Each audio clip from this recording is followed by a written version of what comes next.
시편을 통해서 말하고자 하는 것은 누가 진짜 복된 사람이냐, 이거예요. 여러분, 복은 하나님이 주시는 겁니다. 축복은 사람이 하는 거예요. 지난번에도 이렇게 설교 때 잠깐 얘기했지만, 제가 이렇게 막 이렇게 기도 이렇게 해드리면, 하나님 복을 주십시오 이러면 약간 아멘 소리가 약한데, 하나님 축복해 주십시오 이러면 아멘 소리가 확 커져요. 근데 이게 우리 습관이에요. 우리가 역전 앞이라 하지 않잖아요. 그죠? 역전 앞이라 하지 않잖아요. 그리고 LPG 가스를 하지 않잖아요. 아시죠? 아시죠? 네.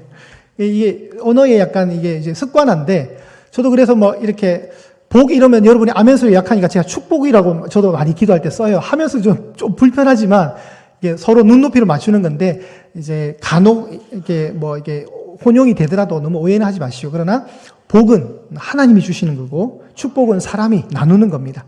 그래서 옆에 분에게 축복한 거예요. 그죠? 복의 사람이 되시라고. 오늘 시편 설교가 정말 복의 사람이 어떤 사람이냐 보는데, 이 1절과 2절은 약간 대비가 됩니다. 1절은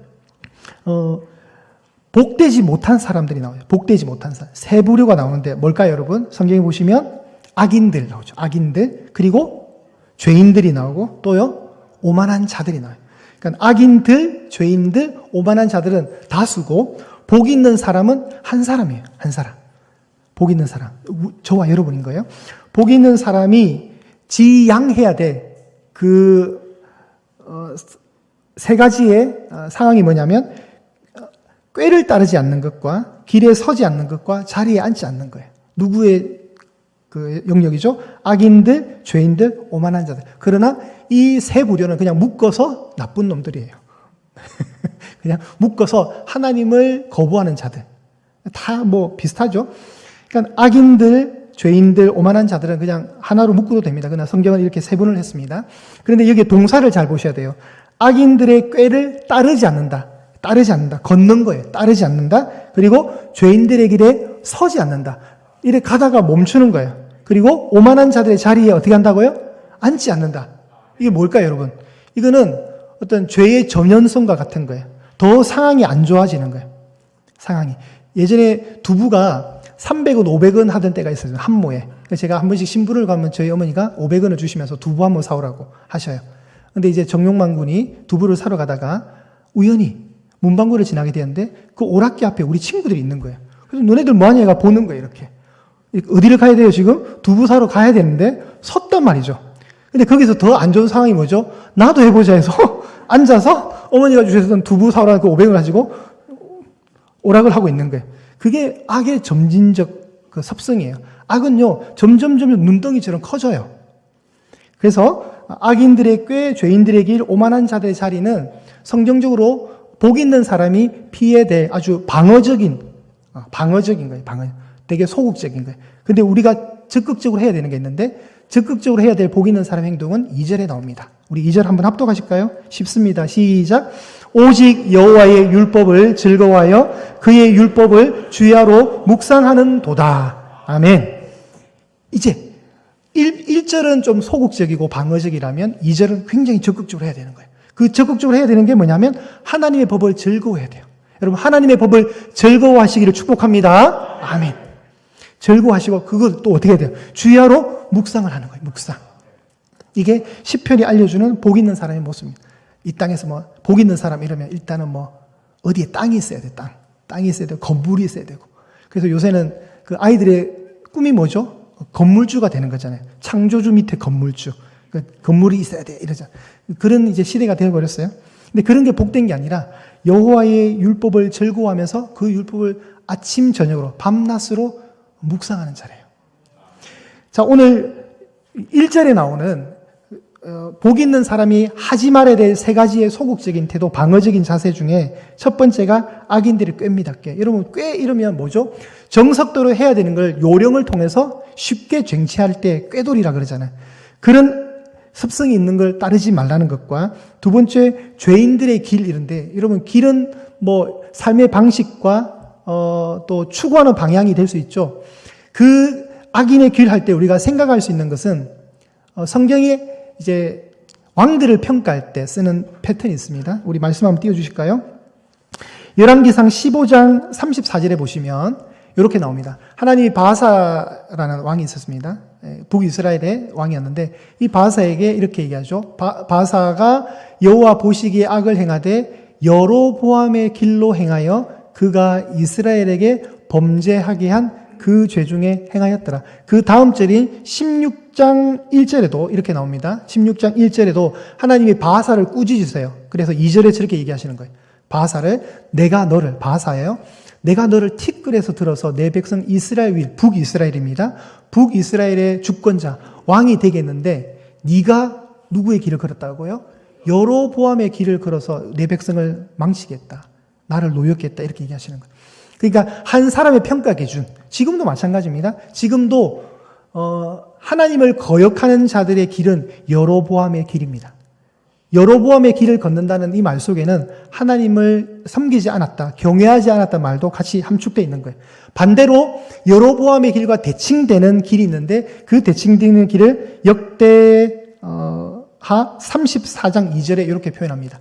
역대하 34장 2절에 남유다 왕국의 요시야 왕이 있었는데 요시야 왕을 정의하는 한 줄, 여호와 보시기에 정직하게 행하여 그의 조상 누구의 길로? 다윗의 길로 걸으며 좌우로 치우치지 아니하고. 이게 요시야 왕을 평가하는 한 줄입니다.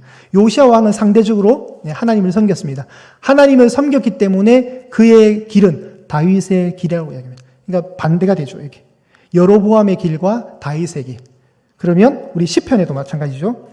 악인들의 꾀를 따르지 않고 죄인들의 길에 서지 않는다 할 때 이 길은 여로보암의 길이 맞습니다. 대신 2절에 나오는 여호와의 율법을 즐거워하여 그 율법을 주야로 묵상하는 자는 다윗의 길이라는 거죠. 그리고 이제 오만한 자의 자리라고 했는데 오만한 자의 자리는 그냥 높은 자리죠. 그냥 그 자리에 앉는 거예요. 서로 아주 막 높아지려는 거죠. 제자들, 예수님의 제자들에게 이런 모습이 있었는데 제자들은 예수님 십자가 지기 전까지 아직 예수님의 그 십자가 길의 의미를 몰랐어요.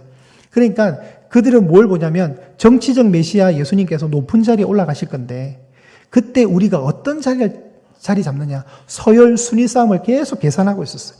그럴 때 이제 야고보와 요한이라는 두 제자의 어머니가 와서 예수님께 청탁을 합니다. 지금으로 따지면 김영란법에 걸리는데 그때는 그런 게 없었으니까 청탁을 해요.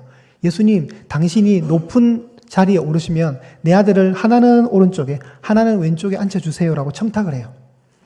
그러면서 이제 서로 자리 싸움을 하는 제자들이 그 상황을 굉장히 불쾌하게 여겨요.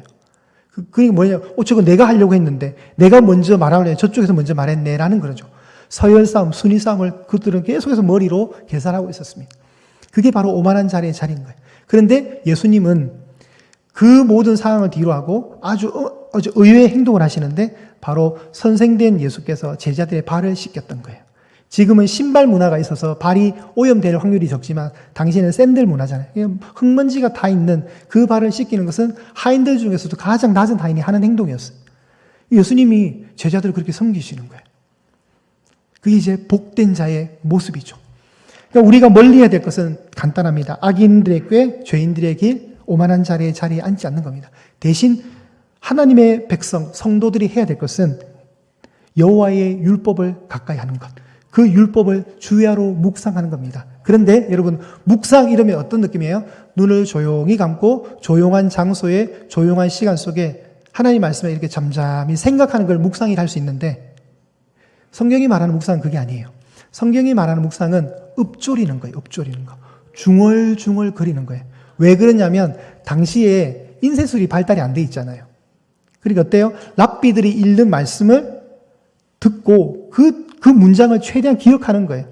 자, 오늘 랍비가 회당에서 시편을 읽습니다. 복 있는 사람은 악인들의 꾀를 따르지 아니하며 죄인들의 길에 서지 아니하며 오만한 자들의 자리에 앉지 아니하고 이걸 듣고 어떻게든 외우는 거예요.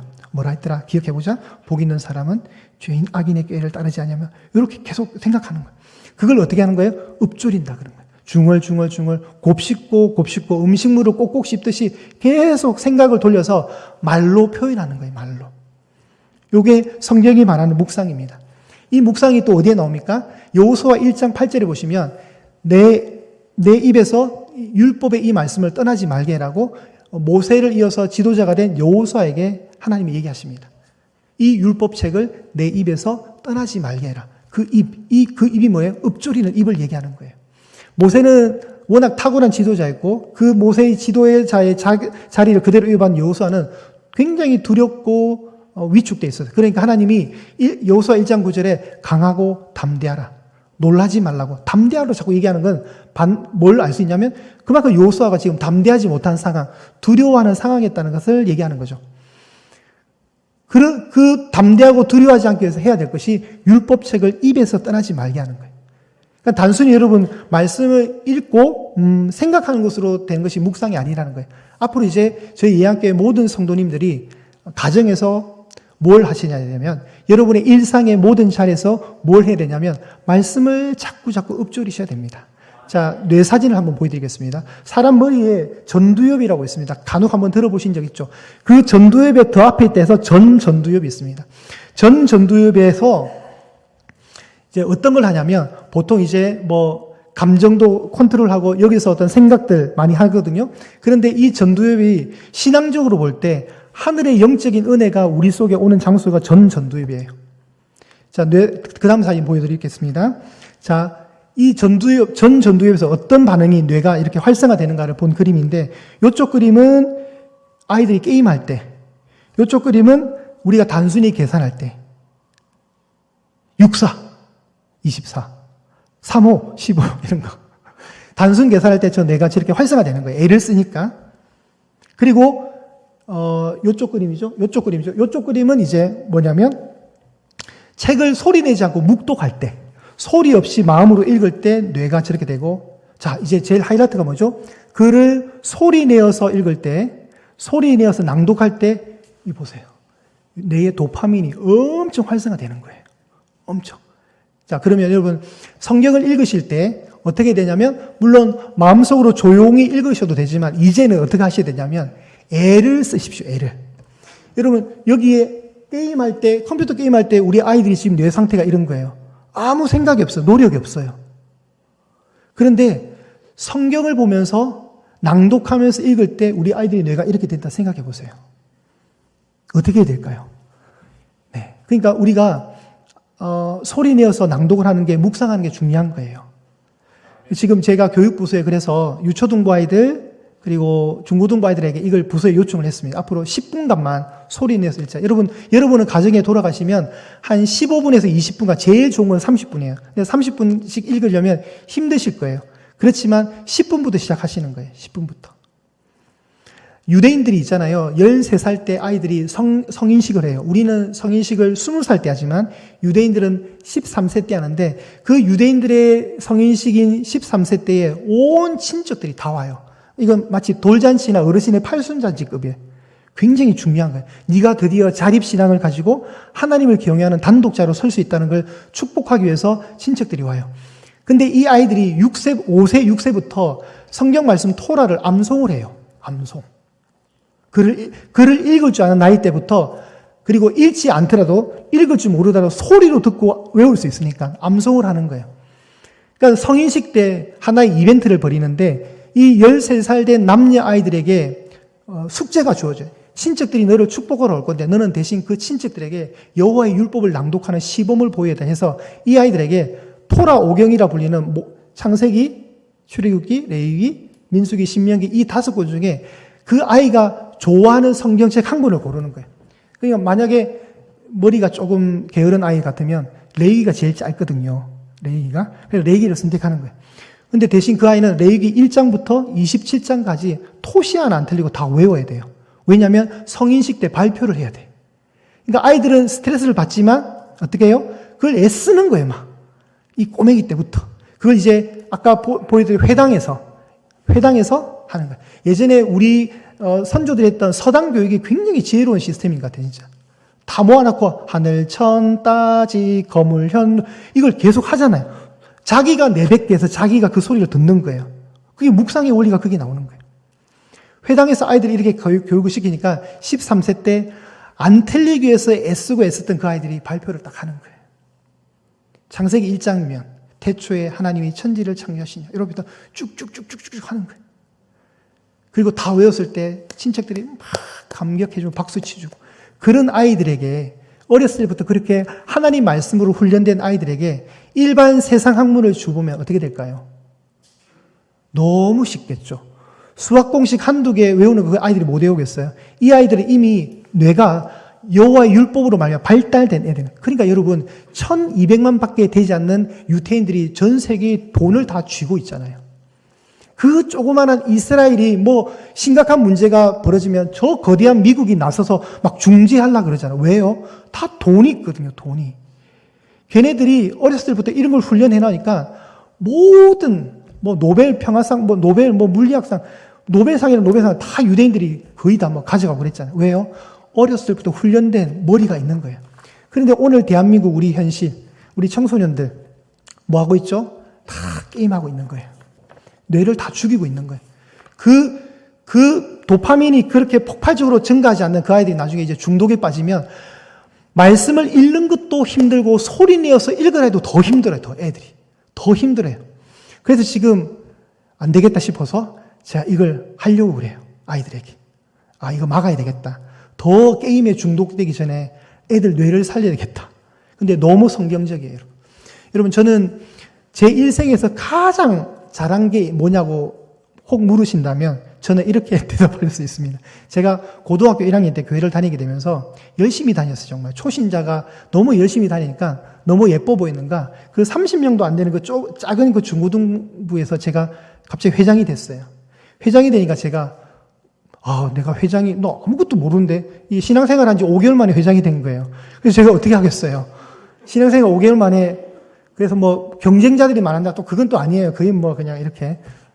그래가지고 5개월짜리 애가 이 회장이 되었으니 큰일 났잖아요. 그래서 제가 제일 먼저 했던 게 뭐냐면, 내가 성경책을 좀 봐야 되겠다. 이 생각이 드는 거예요. 성경책을 읽어야 되겠다. 그래도 회장인데 성경을 좀 알아야 될 거 아니라 생각해서 읽었어요. 그래서 제가 한날 이제 1학년 이제 겨울방학 때, 여러분, 우리도 이게 서울에 뭐 삼각산 뭐 기도원 같은 거 있잖아요. 제가 살았던 창원에도 그런 기도원산이 하나 있거든요. 무악산이라고. 그 무악산 기도원에 제가 갔는데, 저는 기도원이라 해서 뭐 가면 뭐 여러 사람들이 있을 줄 알았어요. 저희 집에서 버스를 1시간 40분 힘들게 타고 가가지고, 산에 그 또 중턱에 있어요. 그 산까지 올라가가지고 무악산 기도원을 딱 갔는데 아무도 없는 거예요. 저희 교회 사이즈만 해요, 진짜. 지붕은 좀 낮지만 아무도. 그때가 또 1월 겨울이잖아.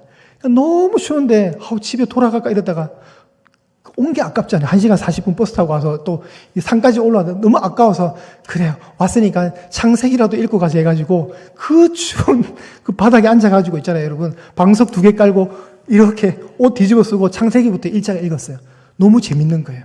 읽다 보니까 이제 힘들게 50장까지 갔어요. 이제 힘들었다. 이제 집에 가자 해서 출애굽기를 딱 폈는데 1장을 읽어요. 이게 또 너무 재밌는 거예요. 그래서 재밌네 해서 1장을 읽었어요. 근데 그게 읽지 말았어야 되는데 읽어버렸어요. 나중에 청색, 자색, 홍색실과 가늘게 꼰 배실. 지금 보면 이게 성막 이야기인 거예요. 나는 재미도 없는데 그 성막 이야기가 계속 나오는 겁니다. 23장 이후로부터. 근데 이제 보니까 40장까지 있네. 이거 큰일 났어요, 이거. 이 자존심에 읽다가 가긴 좀 애매하고 억울해서 제가 읽었어요. 읽어가지고 출애굽기를 또 40장까지 겨우 읽었어요. 죽겠는데. 그래서 혹시 내 얘기는 어떤다, 내 얘기를 딱 읽는데 이건 읽으면 안 되겠다 싶어서 바로 접고 내려왔습니다, 제가. 내 얘기는 함부로 못 읽겠더라고요. 근데 제가 뭐 성경을 알았겠어요? 신앙생활 6개월, 7개월 한 애가. 그러니까 진짜 그때는 뭐 이해는 떠나서 무조건 흰색은 종이고 검정색은 글씨다. 글씨만 읽은 거예요, 열심히. 읽고 이제 내려왔습니다. 내려와서 이제 1993년이었어요, 그때가, 여러분. 1993년. 저의 당시 나이 18세, 16살. 그래서 학교를 이제 다니게 되면서 내가 출애굽까지 읽었으니까 레위기부터 성경을 한번 읽어봐야 되겠다. 이거 귀양 읽었으니까 한번 끝을 맺어봐야 되겠다 해서 제가 이 66권의 책에 도전을 했어요. 그래서 수시로 읽었어요, 수시로. 흰색은 종이고 검정은 글씨고. 수시로 읽다가 그 해의 5월 중순에 1독을 마쳤어요. 할렐루야. 별로 호응을 안 하시네요. 남예리라고 지금. 일독을 딱 끝냈어요. 저는 여러분 독서를 많이 하는 아이가 아니었거든요. 맨날 밖에 나가서 전봇대 가지고 장난치고 술래잡기 하고 오징어 달구지라가 그 운동장에 그림 그려놓고 맨날 그거 하다가 집에 들어서 밥 먹고 하던 독서량이 없던 아이라 성경을 제가 읽는다는 자체가 너무 힘들었어요. 말씀하시니라 하셨더라 하시니라 뭐 이런 너무 어렵잖아요. 막 그런 걸 읽었어요. 그 일독을 마치고 나니까 그때 오는 쾌감은 진짜 말을 못하죠. 그러다 또 제가 그러면 한 번 더 읽어볼까 해서 또 손을 댔어요. 창세기 1장을. 읽었으니까 또 읽게 되었죠. 열심히 읽었어요. 그리고 9월 중순쯤에 이독을 끝냈어요. 4개월 만에. 너무 기분이 좋았어요. 그러다가 남은 기간을 계산해 봤죠. 10월, 11월, 12월 3개월 남았는데 한 번 더 읽어볼까 해서 또 창세기부터 요한계시록 22장, 21절까지 1993년 12월 31일 날 마지막 날 딱 요한계시록 22장을 딱 끝냈어요. 할렐루야. 너무 좋았어요. 지금 박수 치려고 했던 우리 15층의 집사님 감사합니다. 이건 은혜가 된다는 얘기죠. 그때 그 성취감은 여러분 비교할 수 없는 거죠. 비교할 수 없는 거. 너무 좋았어요. 그리고 제가 그때 읽었던 어떤 실력들이 지금까지 오는 것 같아요. 저는 성경에 관해서는 두려움이 없었던 게 읽었잖아요. 어쨌든. 삼독을 했잖아요. 이건 제 평생에 너무 좋은 기록이 있단 말이에요. 그래서 신대원 때도 제가 여러분 신대원 2달 보름 공부하고 합격한 사람이에요. 여러분. 그때 다 삼수 사수 하는 시절이었거든요. 경쟁이 너무 세가지고. 근데 제가 왜 신대원에 용감하게 들이댈 수 있었냐면 저는 성경은 자신 있었거든요. 그래서 정말 하나님의 은혜로 정말 하나님의 은혜에 붙었어요. 정말. 붙고 사일제 길을 걸어오게 되는데 지금도 마찬가지입니다. 성경은 저는 그렇게 두렵지 않는 책이에요. 여러분들에게 이렇게 강론할 수 있고 공부시킬 수 있는 그 정도 자양분을 어느 정도 갖고 있다고 생각을 해요. 근데 제가 내리는 결론은 뭐냐면 그 시절에 읽었던 성경책이 그 17살, 18살 때 제 뇌에 얼마나 선한 영향을 미쳤을까 그 생각. 여러분 정말 성경을 읽을 때 있잖아요. 집에서도 읽고 싶은데 저희 어머니가 불교 신자니까 걸리면 혼나니까 제가 어떻게 했는 줄 아세요, 여러분? 복사집에 가가지고 제가 읽을 분량 막 복사해가지고 막 시험 공부하는 척 해가지고 막 읽고 그랬어요. 그리고 읽을 때마다 그 한 장 한 장 성경 읽기표에 한 장 한 장 이거 표시해 나갈 때 그 쾌감. 이제 다 읽어간다. 조금만 고생하다. 다 읽어간다. 다 읽어간다. 열심히 읽었어요. 읽고 나면 정말 거짓말처럼 배도 안 고파요. 배도. 꿀송이보다 더 다니까 육의 양식도 안 그리워요. 여러분 이게 하나님 말씀이 주는 능력이에요. 근데 제가 그때 뭘 못했냐면 소리 내어서 읽지를 않았어요. 그때 누가 가르쳐 줬어야 되는데 소리 내어서 읽지를 않았어요. 왜냐하면 주로 학교에서 읽고 집에서 몰래 읽어야 되니까 제가 소리 낼 수 없잖아요. 근데 여러분 이제 예한교회 모든 성도님들은 이제 오늘부터 돌아가시면 소리 내어서 읽으셔야 됩니다. 그래야 여러분의 뇌가 살아요. 이 하늘로부터 은혜의 저장고인 이 전전두엽이 살아나는 거예요. 제가 볼 때는 치매도 안 걸리실 것 같아요. 별로 안 믿으시네요. 제가 치매를 위해서 기도하겠습니다. 그러면 여러분 예수님이 12살 때 누가복음 2장에 보면 6월절 절기를 지키기 위해서 온 가족들이 올라갔는데 그때는 단체로 이동하거든요. 근데 이제 6월절 행사를 다 마치고 이제 고향으로 돌아가기 위해서 예루살렘을 떠나서 하루길을 내려왔는데 그 부모님이었던 마리아와 요셉이 예수님이 없는 거예요. 이거 큰일 났다. 우리가 볼 때는 좀 비상식적이잖아요. 근데 그때는 무리 지어서 간 행렬이 있었어요. 그래서 이제 큰일 났다 싶어서 요셉과 마리아가 다시 되돌아갔어요. 예루살렘 성전에 딱 가니까 예수님 뭐하고 계셨어요? 유대 랍비들과 대화를 나누고 있는 거예요. 그러면서 예수님의 그 지혜에 그들이 감탄을 한 거예요. 왜 그랬을까요? 예수님도 어린 시절부터 율법을 묵상하는 힘을 키웠던 거예요. 율법을 낭독하면서 소리 내어서 낭독하는 그 은혜를 누리셨던 거예요. 그래서 예수님이 그렇게 지혜로우셨던 분이시다. 사랑하는 여러분, 인생에 살면서 길은 진짜 딱 두 가지예요. 오늘 시편 1편에 보면 악인의 길과 의인의 길이 있거든요. 그 의인의 길의 다른 말은 복이 있는 사람의 길이고 구약성경 열왕기 상하의 기준으로 보면 여로보암의 길이고 다윗의 길이에요. 딱 두 길밖에 없습니다. 그러니까 우리가 사는 길은 뭐예요? 네, 우리는 하나님의 말씀을 채워 넣어야 돼요. 우리 마음속으로, 우리 영의 양식으로. 골로새서 3장 16절에 사도 바울이 이렇게 얘기합니다. 그리스도의 말씀이 너희 속에 풍성히 거하기를 바란다. 그리스도의 말씀이 너희 속에 풍성히 거하기를. 여러분 말씀 많이 보셔야 됩니다. 말씀 보시면서 오늘부터 10분 동안은 열심히 낭독하십시오. 그게 묵상입니다. 읊조리는 겁니다. 신약성경에 팔복이 있잖아요. 복 있는 사람은 아니죠. 죄송합니다. 심령이 가난한 자는 복이 있나니. 저는 오늘 하나 더 붙였습니다. 하나님 말씀을 읊조리는 자가 복이 있습니다. 이건 시편에 나오기 때문에 제가 감히 이 제목을 할 수 있는 겁니다. 중얼중얼 하십시오. 그러다가 암송하시고 여러분 얼마나 좋아요. 세상에서 제일 고귀한 소리가 뭔지 아시죠? 우리 말씀 찾겠습니다 해가지고 이 성경책 넘기는 소리예요. 그리고 더 좋은 모습은 우리가 이 기록된 하나님 말씀을 내 의지를 가지고 내 입술로 선포하는 거예요. 읽어내는 거예요. 여러분 앞으로 우리 아이들을 가진 우리 자녀가 있는 우리 가정에서는 우리 아이들을 이거 훈련시켜 주셔야 돼요. 박 집사님, 전 집사님 아시겠죠? 애들 공부 잘하는 방법은 딴 거 없는 것 같아요. 진짜. 여기서 뇌를 키우는 거예요. 하나님 말씀을 읽다 보면 공부를 할 수 있는 지식과 지혜도 늘어나는 거예요. 제가 여러분 그때 고2 때 있잖아요. 저도 나름대로 애썼는데 제가 정말 야간 자율학습 시간에 성경 읽고 막 그랬었어요, 진짜. 애들이 막 놀릴 정도로. 애들 다 수학 공부하고, 물론 크게 권장할 사항은 아니지만 저는 그때 목표가 있었기 때문에 진짜 성경만 봤거든요. 근데 참 아이러니한 거는 그 해 성적이 제일 좋았어요, 고등학교 때. 진짜. 성적이 제일 좋았어요. 그러니까 하나님이 우리에게 주시는 방법이 있단 말이죠. 그 방법을 우리가 찾아가는 겁니다. 채워야죠. 하나님 말씀으로 안 채우면 세상 것으로 채우게 돼 있어요. 절대로 인간은 비게 두지 않습니다, 여러분. 비게 두지 않습니다. 채워야죠. 앞으로 이제 합독하시고 이렇게 소리 내어서 읽는 훈련들을 우리가 여러 가지 이제 연구를 제가 할 겁니다. 많이 할 수 있게 여러분이 이제 정말 의지를 가지셔서 하셔야 됩니다. 오늘 그래서 이 방법들 알려드리고 다음 주는 제가 이제 기도와 어떻게 연결하는가, 하나님 말씀과 기도를 어떻게 연결하는 것에 대해서 강론하겠습니다. 궁금하시면 다음 주에 꼭 오셔야 됩니다. 네, 오셔서 2탄을 제가 준비하도록 하겠습니다. 우리 시편 1편을 1절부터 6절까지 한번 의지를 가지고 소리 내어서 한번 읽어보도록 하겠습니다. 여러분. 시편 1편 한번 다시 한번 펴줘 보십시오. 오늘 본문입니다. 자, 우리 한 목소리로 또박또박 의지를 가지고 읽어보겠습니다. 시작.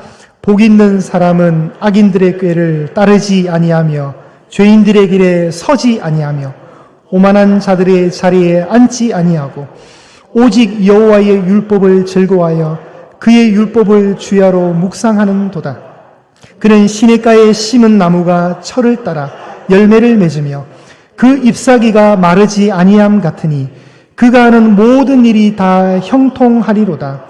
악인들은 그렇지 아니하며 오직 바람에 나는 겨와 같도다. 그러므로 악인들은 심판을 견디지 못하며 죄인들이 의인들의 모임에 들지 못하리로다. 무릇 의인들의 길은 여호와께서 인정하시나 악인들의 길은 망하리로다. 아멘. 이제 그러면 목사님 어느 본문 읽을까요? 막상 읽으라면 또 창세기부터 읽으실 수 있으니까 여러분 되도록이면 10편을 많이 읽으십시오. 10편. 짧으니까 좀 편해요. 상대적으로. 그리고 저희들이 이제 성경 아카데미를 통해서 본문들이 나가는데 저는 지금 현재 요한복음을 하고 있습니다. 여러분 일단 읽기가 좀 이게 본문이 잘 안 정해지면 요한복음을 읽으십시오. 요한복음을 소리내서 또박또박 빠르게 읽으실 필요도 없어요. 그냥 내가 내 의지를 가지고 내 입술이 선포하는 이 말을 내가 들을 수 있을 만큼만 읊조리시면서 하시기 바랍니다. 이 묵상의 힘을 잘 키우셔서 하나님과 더 가까워지는 은혜가 있기를 소망합니다. 축복합니다. 복의 사람이 되십시오. 하나님 말씀을 손에서 놓지 않는 복된 사람이 되십시오. 1993년 18살의 그 소년이 지금 이렇게 되었습니다, 여러분. 저는 그때 제 인생에 가장 탁월한 선택을 했다고 생각을 합니다. 제가 그때 성경을 읽지 않았다면 저는 여전히 성경책을 무소했을 겁니다. 왜요? 너무 많으니까 분량이. 읽을 생각조차 안 했을 겁니다. 그렇지만 우리는 이제 인쇄술이 너무나도 잘 발달된 너무 귀한 시대에 살고 있고, 그죠? 우리가 읽을 수 있죠. 좀 시력이 불편하신 분들은 돋보기라도 보시면서 천천히 읽으십시오. 그 묵상하는 게 더 중요합니다. 여러분, 오늘 이 본문의 말씀 잘 생각하시면서 읊조리는 신앙인이 되시고 읊조리는 신앙이 되셔서 정말 복된 사람으로 살아가시는 예향의 귀한 권속들, 하나님의 자녀 되시기를 간절히 축복합니다. 아멘.